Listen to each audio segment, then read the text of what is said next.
Good morning students.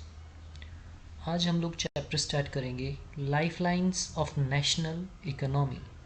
जो हमारी country की नेशनल इकोनॉमी है, हमारी इंडस्ट्रीज़ हैं, इनकी क्या लाइफलाइंस हैं, ये किन चीज़ों के ऊपर बेस्ड हैं, तो वो हम लोग पढ़ेंगे। जैसे कि हम देखते हैं कि एक प्लेस से दूसरी जगह पे चीज़ों को लाना पड़ता है, प्रोडक्शन जगह से लेके डिलीवरी जगह तक। जैसे goods and services, they do not move from supply locations to demand locations on their own. So इनका जो मूवमेंट होता है गुड्स एंड सर्विसेज का, तो इन सब के लिए क्या ज़रूरी होता है? ट्रांसपोर्ट। ओके, ट्रांसपोर्ट इनके लिए बहुत ज़रूरी होता है। Some people are engaged in facilitating these movements. Okay, कुछ लोग ट्रांसपोर्टेशन इन सब चीज़ों में लगे हुए होते हैं, चीज़ों की प्रोडक्शन करते हैं और डिलीवरी प्लेसेस पे वो पहुंचाते हैं। इन सब को हम लोग बोलते हैं traders. Okay, so these are known to be traders who make the products come to the consumers by transportation. Thus, the pace of development of a country depends upon the production of goods and services as well as their movements over space. So, therefore, efficient means of transport are prerequisites for fast development. तो fast development के लिए क्या चाहिए होता है? efficient means of transport. Okay, so means of these goods and services can be over three important domains of earth. जैसे कि जो means of ट्रांसपोर्ट होते हैं वो लैंड, वाटर एंड एयर में के हिसाब से उनको डिवाइड किया जा सकता है। ओके, जैसे land, water and air transport, इस तरह से वी कैन डिवाइड देम। इस तरह से आप देख सकते हो पिक्चर में। जैसे लैंड के ट्रांसपोर्ट की बात करें तो उसमें रेलवेज, रोडवेज, पाइपलाइंस आ जाता है। वाटर में inland waterways and overseas waterways, and air में जो हमारी इंटरनेशनल एयरवेज और डोमेस्टिक एयरवेज आ जाते हैं, जिसमें public undertaking and private airlines आ जाती हैं। ओके, इन सब के बारे में हम लोग अपने चैप्टर में अब पढ़ेंगे। ओके, आज के समय में हमारा जो डेवलप्ड मीन्स ऑफ ट्रांसपोर्ट की वजह से पूरा वर्ल्ड, पूरा ग्लोब एक लार्ज विलेज की तरह से बन गया है। We can go anywhere very fast by using the means of transportation. Okay, so बहुत ईजी हो गया है, जिसके हाँ हमें एक कंट्री से दूसरी जगह, धरती के किसी भी कोने में हम लोग जा सकते हैं। ओके, जिसकी वजह से इकोनॉमिक डेवलपमेंट बहुत ज़्यादा और भी तेज हो गई है। कम्युनिकेशन, ट्रांसपोर्टेशन, ये बहुत ही इम्पॉर्टेंट है, और ये ट्रेड है, इन सब की वजह से कनेक्शन बहुत इजी हो गया है। Today India is well linked with the rest of the world despite its vast size, diversity and linguistic and socio cultural plurality. So railways, Airways, waterways, newspapers जैसे radio, television, cinema and internet etc. They have been contributing to its socio-economic progress in many ways. The trade from local to international levels have added to the vitality of its economy. It has enriched our life and added substantially to growing amenities and facilities for the comforts of life. सो इस chapter में हमने modern means of transport और communication के बारे में पढ़ेंगे कि कैसे ये एक नेशन को जो है डेवलप करता है, कैसे कंट्री की इकोनॉमी की ये लाइफ लाइन होते हैं, वो सब चीज़ों के बारे में इस चैप्टर में हम लोग पढ़ेंगे। ओके, इसमें सबसे पहले हम ट्रांसपोर्ट की बात करेंगे, रोडवेज की। अगर हम बात करें, India has one of the largest road network in the world, okay, aggregating to about 56 lakh kilometer. Okay, in India roadways have preceded railways. They still have an edge over railways in view of ease with which they can be built and maintained. The growing importance of road transport vis-a-vis rail transport is rooted in the following reasons. आज भी कहीं ना कहीं हम अगर देखें तो roads की इम्पोर्टेंस ज़्यादा हमें दिखती है एज़ कम्पेयर टू रेलवेज़। क्यों? अगर क्वेश्चन किया जाए how roads are more important and more easy ज़्यादा इजीली बनाए जा सकते हैं रेलवे के कंपैरेटिवली। कैसे? जैसे कि जो कंस्ट्रक्शन कॉस्ट है रोड्स की वो रेलवे के कंपैरेटिवली बहुत कम होती है, and roads can traverse comparatively more dissected and undulating topography. तो ये जो रोड्स हैं ये बिल्कुल भी हम टेढ़े मेढ़े हाई एरिया पे हर तरह की टोपोग्राफी में बना सकते हैं, जबकि रेलवेज लाइन बिछाने में बहुत मुश्किल होता है। Roads can negotiate higher gradients of slopes and as such can traverse mountains such as the Himalayas. Roads बड़े बड़े पहाड़ों पे ऊंची स्लोप्स पे बनाए जा सकते हैं, जबकि रेलवेज मुश्किल रहता है। Road transport is economical in transportation of few persons and relatively smaller amount of goods over short distances. Roads के ज़रिए कुछ लोगों के लिए बहुत इजी होता है एक जगह से दूसरी जगह पहुंचना, और स्मॉलर क्वांटिटी को एक जगह से दूसरी जगह पे ट्रांसपोर्ट करना भी इजी रहता है, सस्ता रहता है as compare to railways. Okay, road transport is economical in transportation of few persons, हाँ ये हो गया है। And road also provides door to door service. जो रोड्स होते हैं door to door service provide करते हैं, जैसे कि रेलवेज तो आपको पता है railway station to railway station होता है, पर रोड जो होते हैं ये डोर टू डोर सर्विस जो है प्रोवाइड करवाते हैं। और रोड्स ट्रांसपोर्ट में लोडिंग अनलोडिंग का जो खर्चा है बहुत कम रहता है। Road transport is also used as a feeder to other modes of transport. जो रोड ट्रांसपोर्ट है जैसे रेलवेज और एयरवेज का एक तरह से फीडर मोड है। ओके, फीडर कैसे है? अगर आपको रेलवे स्टेशन पहुंचना है, एयरपोर्ट पहुंचना है, तो आपको कैसे जाना पड़ेगा? पहले रोड से जाना पड़ेगा, क्योंकि हमारे घर के पास तो हमेशा तो आपको पता है कि घर के बिल्कुल पास तो डोर के ऊपर तो हमारी रेलवे लाइंस, रेलवे स्टेशन या एयरपोर्ट नहीं होगा। इसीलिए जो रोड ट्रांसपोर्ट है this is feeder to other transportation systems. Okay, in India इनकी अगर हम क्लासिफिकेशन की बात करें, roads can be classified into 6 classes, जिसमें सबसे पहले आता है golden quadrilateral super highways. Okay, the government has launched a major road development project linking Delhi, Kolkata, Chennai, Mumbai. India के चारों जो मेन सुपर सिटीज़ हैं, सबसे बड़ी सिटीज़ हैं दिल्ली, कोलकाता, चेन्नई, मुंबई, इनको जोड़ने के लिए जो लेन बनाई गई हैं, जैसे कि नॉर्थ में श्रीनगर जो जम्मू कश्मीर में है उसको साउथ में तमिलनाडु का कन्याकुमारी से जोड़ने के लिए लिंक रोड बनाया गया है, कॉरिडोर बनाया गया है। ओके, द मेजर, और उसके बाद ईस्ट वेस्ट की अगर हम बात करें, सिलचर असम को पोरबंदर गुजरात से जोड़ा गया है। The major objective of these super highways is to reduce the time and distance between mega cities of India. Okay, these highway projects are being implemented by the National Highway Authority of India. ये जितने भी project है कौन इनको implement करता है? NHAI, okay, national highway authority of India. ये थे हमारे गोल्डन क्वाड्रिलेटरल सुपर हाईवेज। अब हम बात करेंगे नेशनल हाईवेज की। The national highways link extreme parts of the country. तो ये ज़्यादातर इंडिया के एक्सट्रीम पार्ट्स में जाने के लिए इनका यूज़ होता है। These are primary road systems and are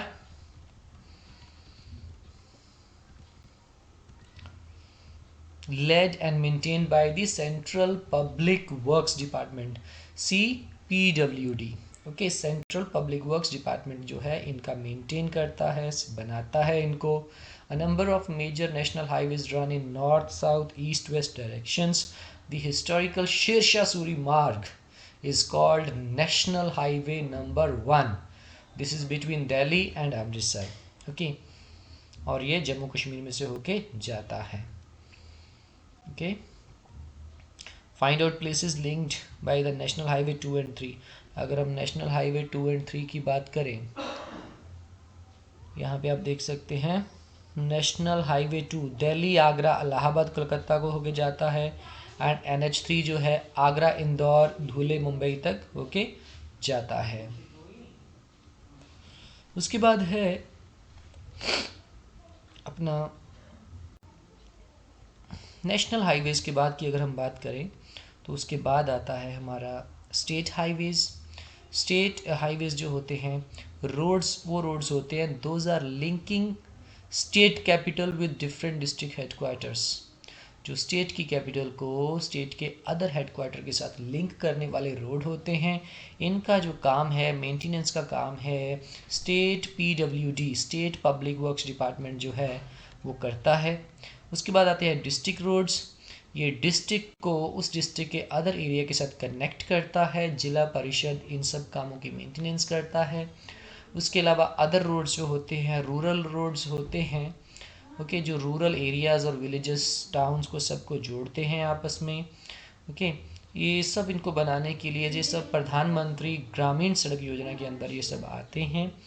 okay, ये बहुत ही इम्पॉर्टेंट है। इसमें ये कोशिश की जाती है कि देश का कोई भी गांव, कोई भी शहर ऐसा ना बचे जिसको कि हम कनेक्ट ना कर पाएँ। कोशिश की जाती है कि सबको रोड के साथ कनेक्ट किया जाए। और उसके बाद आता है बॉर्डर रोड्स, जिसको BRO बोलते हैं, border road organisation. It is a government of India undertaking constructs and हाँ, इसमें देखिए आपको रोड्स अलग अलग तरह के दिखाए गए हैं, देख सकते हैं। You can go through this map from your book. Okay, इनको अच्छे से स्टडी करिए, देखिए ध्यान से।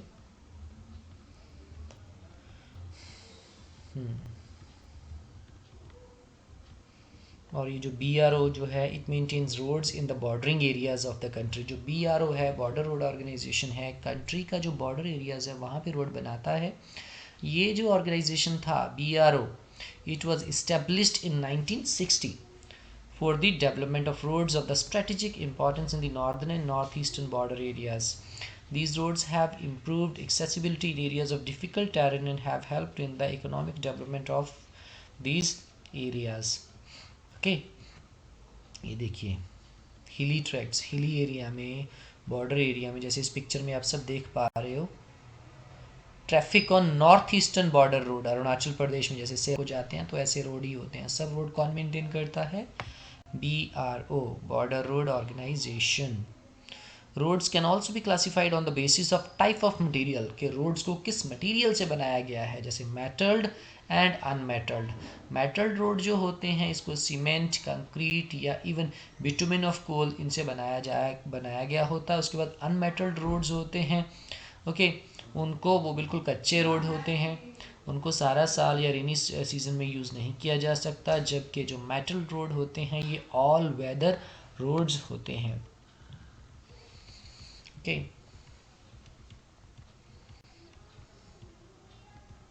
इसके बाद हमारा आता है रेलवेज़ की। रेलवेज़ की अगर हम बात करें, railways are the principal mode of transportation for freight and passengers in India. Railways also make it possible for people to conduct multifarious activities like business, sightseeing, pilgrimage, along with the transportation of goods over longer distances.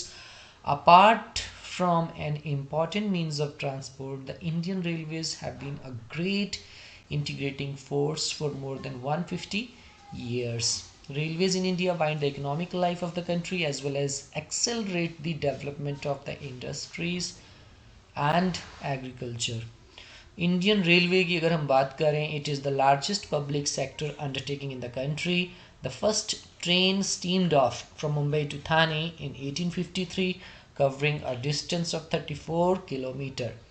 Okay, आज के समय में Indian railway जो है इसकी 16 Jones हैं.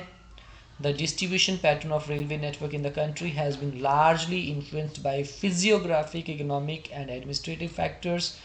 Okay, the northern plains with their vast level land, high population density and rich agricultural resources provided the most favorable condition for their growth. However, a large number of rivers requiring construction of bridges across their wide beds posed some obstacles. In the hilly terrains of the peninsular region, railway tracks are laid through low hills, gaps, tunnels. Himalayan mountains regions too are unfavorable for construction of railways due to high relief, sparse population and lack of economic opportunities. और ऐसे ही It is difficult to lay railway lines in the sandy plain of western Rajasthan, swamps of Gujarat, forested tracts of Madhya Pradesh. Okay, तो यहाँ पे railway line बिछाना easy नहीं है. इसके अलावा अगर हम बात करें तो the Indian railway network runs on multiple gauge operations. इसके 3 तरह के गेज होते हैं रेलवेज के: broad gauge, metre gauge, narrow gauge. तो अगर हम इसकी लेंथ की, इसकी चौड़ाई रेलवे लाइन की बात करें, ओके, ब्रॉड गेज जो होता है 1.676 मीटर्स की लेंथ वाला होता है, और जो मीटर गेज है वो 1.001 में आता है 1 मीटर का, और नैरो गेज जो है वो 1 मीटर से भी कम चौड़ा होता है. अगर इनकी रूट की बात करें तो ब्रॉड गेज सबसे ज़्यादा है 63,491. रनिंग ट्रैक इनका टोटल ट्रैक बताया गया है. मीटर गेज और नैरो गेज का भी. Okay, the railway year book 2017-18 ministry of railways government of India, उसके अकॉर्डिंग ये इंफॉर्मेशन यहाँ पे दी गई है. Okay, right. आज के समय में अगर हम बात करें, railways have become more important in our national economy than all other means of transport put together. तो बेशक आज के समय में रेलवेज बहुत इंपॉर्टेंट है, लेकिन फिर भी रेल ट्रांसपोर्ट जो है it suffers from certain problems. कौन सी प्रॉब्लम्स रेलवे जो है आजकल फेस कर रहा है, जो अभी तक भी ख़त्म नहीं हुई हैं? जैसे कि बहुत सारे passengers they travel without ticket, thefts, damaging of railway property has not yet stopped completely. Okay, people stop the trains, pull the chain unnecessarily, and this causes heavy damage to the railway. Think over it. How we can help our railway in running as per the scheduled time, right? तो ये था railways. Railway के बाद एक और important transport का mode है pipelines. ये बिल्कुल न्यू है ट्रांसपोर्टेशन में इंडिया की. अगर हम बात करें, in the past these were used to transport water to cities and industries. Now these are used for transporting crude oil, petroleum products and natural gas and oil and natural gas fields to refineries, fertilizer factories and big thermal power plants. Solid can also be transported through a pipeline when converted into slurry. कुछ solid material को भी pipeline से transport किया जा सकता है by converting them into slurry material. The far inland locations of refineries like Barauni, Mathura, Panipat gas based fertilisers plants could be through of only because of pipelines. Okay, तो इस तरह से ये है pipelines.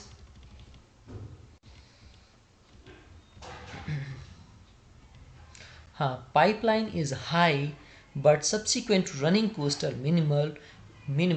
It rules out train transshipment losses or delay.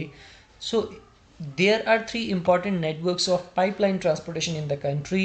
जैसे कि पहला वाला है अपर असम से कानपुर उत्तर प्रदेश तक, जो कि वाया गुवाहाटी, बरौनी, इलाहाबाद से जाता है. ओके, इसकी जो ब्रांचेस हैं बरौनी एंड टू हल्दिया तक हैं, via Rajbandh to Mourigram and Guwahati to Siliguri. Okay, और दूसरा है Salaya in Gujarat to Jalandhar in Punjab via Viramgam, Mathura, Delhi and Sonipat. It has branches to connect Koyali near Vadodara Gujarat, Chaksu and other places. उसके बाद है gas pipeline from Hazira in Gujarat connects Jagdishpur in Uttar Pradesh via Vijaipur in Madhya Pradesh.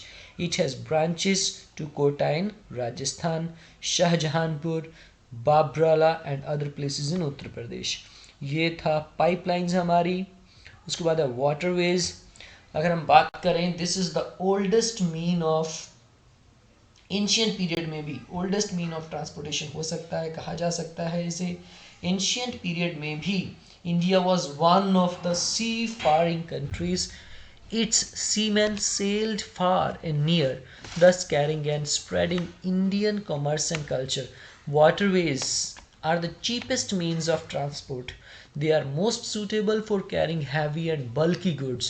It is a fuel efficient and environment friendly mode of transport. India has inland navigation waterways of 14,500 km in length.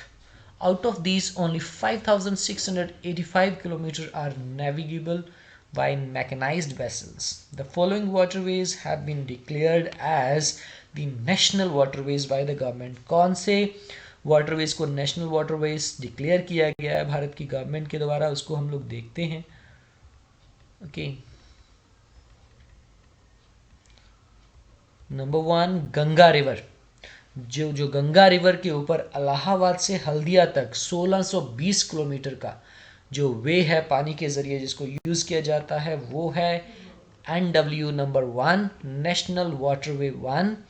Brahmaputra river के ऊपर सदिया and Dhubri के बीच में 891 kilometre लंबा national waterway number 2 है. The west coast canal in Kerala Kottapuram Kollam Udyogamandal and Champakara canal 205 kilometre का national waterway number 3 है. उसके अलावा गोदावरी एंड कृष्णा रिवर्स के साथ जो है Kakinada and Puducherry stretches of canals जो कि 1078 किलोमीटर लंबा है, ये है नेशनल वाटरवे नंबर 4.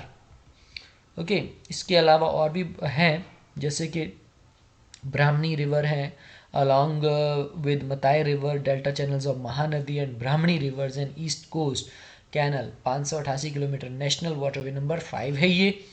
ओके, इसके अलावा भी कुछ है इनलैंड वाटरवेज हैं जैसे कि Mandovi, Zuari, Cumberjua, Sundarbans, Barak and backwaters of Kerala. तो यहाँ पे भी इनलैंड वाटरवेज यूज़ किया जाता है. Apart from this India's trade with foreign countries carried from ports of located along the coast. 95% of the country's trade volume, 60% in terms of value is moved by sea. तो ये तो थे हमारा inland waterways. उसके बाद हम बात करेंगे सी पोर्ट्स की, बंदरगाहें जो हैं मेजर उनकी बात करेंगे. जैसे कि हमारी जो कोस्ट लाइन है हमें पता है कि 7516.6 किलोमीटर लंबी है और India is dotted with 12 major and 295 non major ports. Major ports की अगर हम बात करें तो वहाँ से 95% इंडिया का जो फॉरेन ट्रेड होता है. कांडला पोर्ट कच्छ में जो है, गुजरात में जो है, it was the first port developed soon after independence to ease the volume of trade on the Mumbai port. Mumbai के पोर्ट के वहाँ पे जो रश को कम करने के लिए और जो नया पोर्ट बना पार्टीशन के बाद पाकिस्तान में कराची में, जब पाकिस्तान बना पार्टीशन के बाद जो कराची पोर्ट पाकिस्तान में चला गया उस लॉस को पूरा करने के लिए कांडला पोर्ट कच्छ में जो है बनाया गया. कांडला पोर्ट जो है इसका नाम बदल के दीनदयाल पोर्ट रख दिया गया है. ओके, क्या नाम इसका रख दिया गया है? दीनदयाल पोर्ट. ये एक टाइडल पोर्ट है. Okay, it caters to the convenient handling of exports and imports of highly productive granary and industrial belt stretching across to the states of Jammu and Kashmir, Himachal Pradesh, Punjab, Haryana, Rajasthan and Gujarat. Okay, Mumbai is the biggest port with a spacious natural and well sheltered harbour. The Jawaharlal Nehru port was planned with a view to decongest the Mumbai port. उसके अलावा Jawaharlal Nehru port जो है ये कैसे plan किया गया ताकि Mumbai port का जो कंजेस्टेंस है, इतना रश है, क्राउड है, उसको कम किया जा सके and serve as a hub port for this region. उसके अलावा मार्मागांव पोर्ट जो कि गोवा में है is the premier iron ore exporting port of the country. This port accounts for about 50% of India's iron ore export. The new Mangalore port located in Karnataka caters to the export of iron ore concentrates from Kudremukh mines. Kochi is the extreme southwestern port located at the entrance of a lagoon with a natural harbour. ये है Kochi. Okay, उसके अलावा moving along the east coast you would see the extreme southeastern port of Tuticorin, Tamil Nadu. This port has a natural harbour and rich hinterland. Okay, it has a flourishing trade handling of huge variety of cargoes.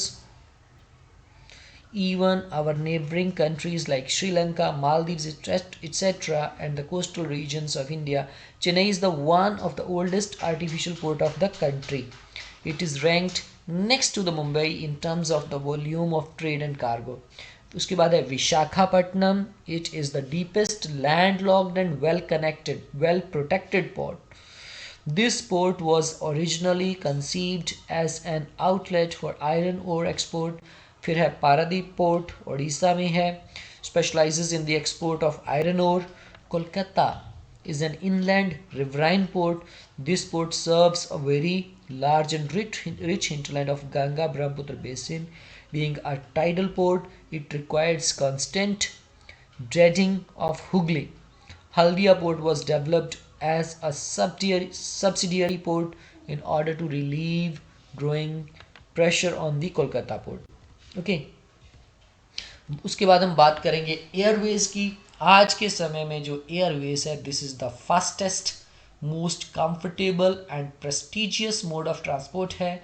It can cover very difficult terrains okay these days. जैसे कि यहाँ पे एक picture में आपको helicopter दिखाया गया है और क्वेश्चन पूछा गया है, why is air travel preferred in the north eastern states.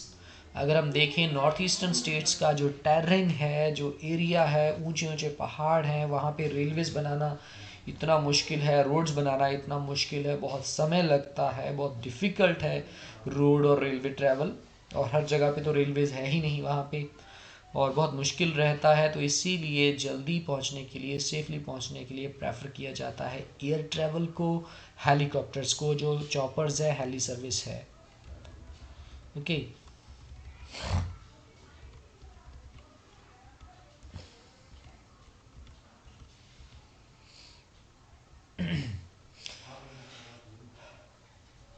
जैसे north eastern part of the country marked with the presence of big reverse हैं, डिसेक्टेड रिलीफ है, डेंस फॉरेस्ट हैं, frequent floods, international frontiers etcetera etcetera.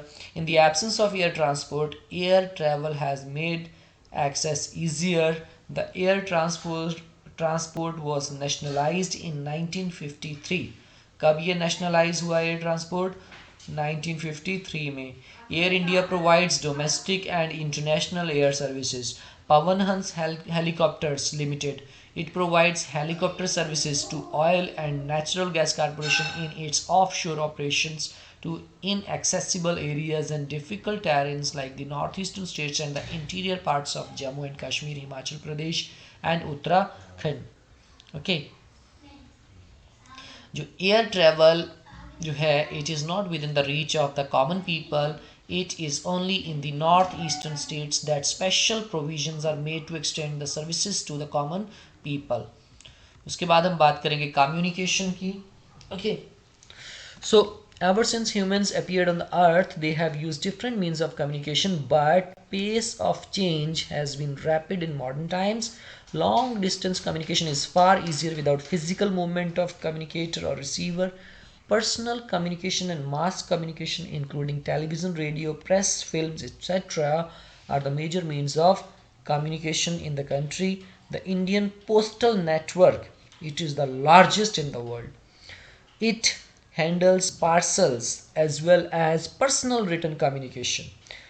Cards and envelopes are considered first class mail and are airlifted between stations covering both land and air. The second class mail includes जैसे book packets, registered newspapers, periodicals. Okay, they are carried by surface mail covering land and water transport. To facilitate quick delivery of mails in large towns and cities, 6 mail channels have been introduced. Right?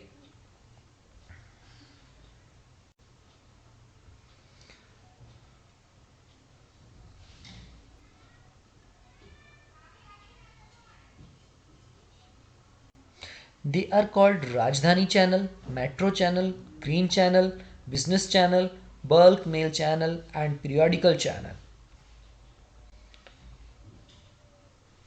Major ports and some international airports. All students has to go to the maps given in this book. इनको अच्छे से study करिए, सब चीज़ें देखिए, ports, airports, railway station, जो भी information इसमें दी गई है, तो ये मैप में सब चीज़ें इसमें से आएंगी. All have to study this. Digital India. अगर हम बात करें, सबने सुना होगा, it is an umbrella programme to prepare India for a knowledge-based transformation. The focus of Digital India program is on being transformative to realize IT, Indian talent plus IT, information technology, is equal to IT India tomorrow, and is on making technology central to enabling change. India has one of the largest telecom network in Asia, excluding urban places. More than two-thirds of villages in India have already been covered with subscriber trunk dialing, जैसे STD facilities पूरा हर जगह पे connected है, हर जगह को STD से connect किया गया है. In order to strengthen the flow of information from the grassroots to the higher level, the government has made special provisions to extend 24 hours STD facility to every village in the country.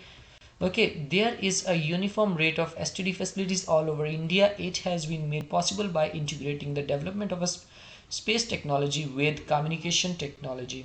Mass communication provides entertainment and creates awareness among people about various national programs and policies. It includes radio, television, newspaper, magazine, books, films. All India radio, जिसको आकाशवाणी भी कहा जाता है, it broadcasts a variety of programs in national, regional, and local languages for various categories of people spread over different parts of the country. Doordarshan, the national television channel of India, is one of the largest terrestrial network in the world.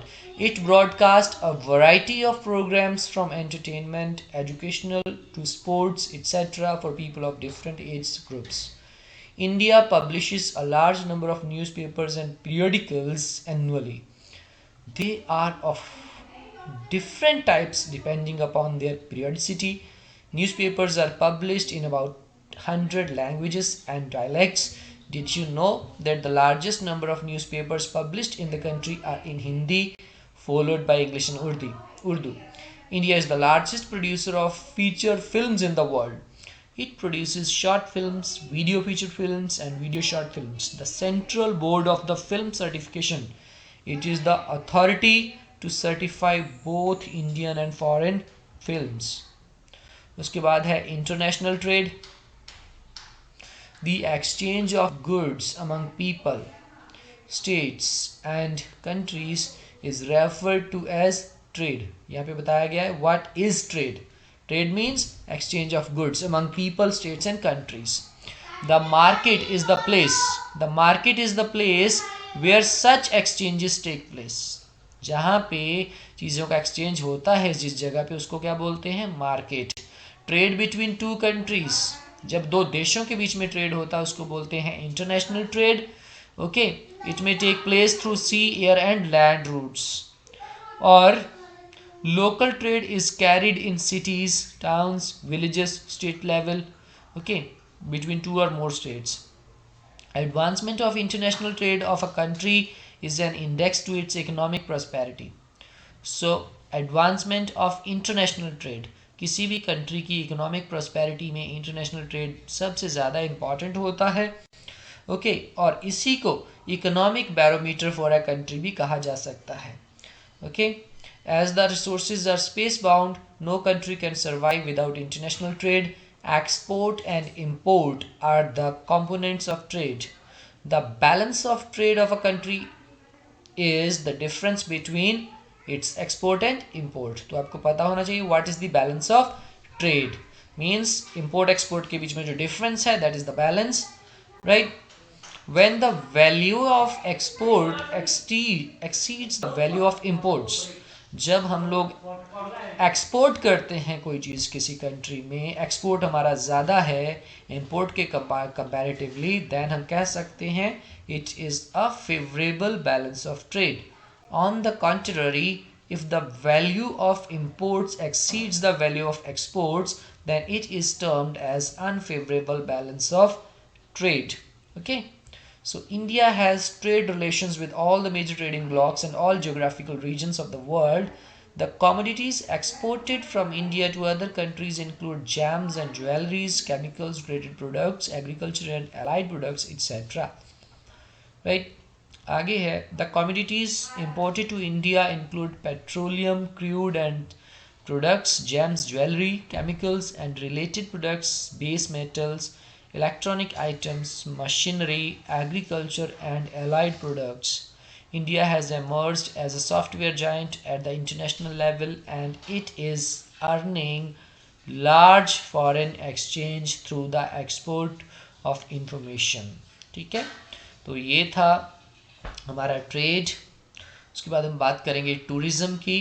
Tourism in India has grown substantially over the last 3 decades. More than 50 million people are directly engaged in the tourism industry. Right? Tourism also promotes national integration. It provides support to local handicrafts, cultural pursuits. It also helps in the development of international understanding about our culture and heritage. Foreign tourists visit India for heritage tourism, ecotourism. Okay.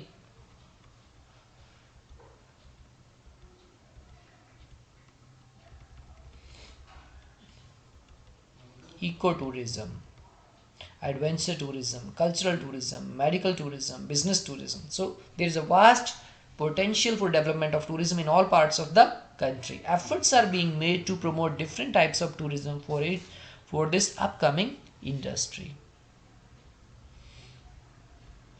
You can see these places: Kufri, Shimla, Arunachal Pradesh. ये हमारा chapter हो चुका है। इसकी exercise बहुत easy है, सब ध्यान से कर सकते हैं। चैप्टर को पढ़िए and do it's exercise in your SST notebook. ये सब एमसीक्यू जो क्वेश्चंस हैं सब आपने अपनी नोटबुक में करने हैं। ये क्वेश्चंस नंबर 2 वाले, 3 वाले, all the questions you have to write in your SST notebook. और ये जो क्विज ड्राइव में कुछ क्वेश्चंस हैं ये भी आप सबको करने हैं, जैसे northern terminal of north south corridor, क्या उसका नाम है, ठीक है, नॉर्थ साउथ कॉरिडोर में जो नॉर्दर्न टर्मिनल है, okay, Jammu and Kashmir, name of the national highway number 2, headquarter of the southern railway zone, ये सब आपने करने हैं। तो भी इस वीडियो में इतना ही और सब अपनी एक्सरसाइज करेंगे। अगर कोई क्वेरी होगी देन कॉन्टैक्ट मी। तो स्टूडेंट्स ठीक है, इस वीडियो में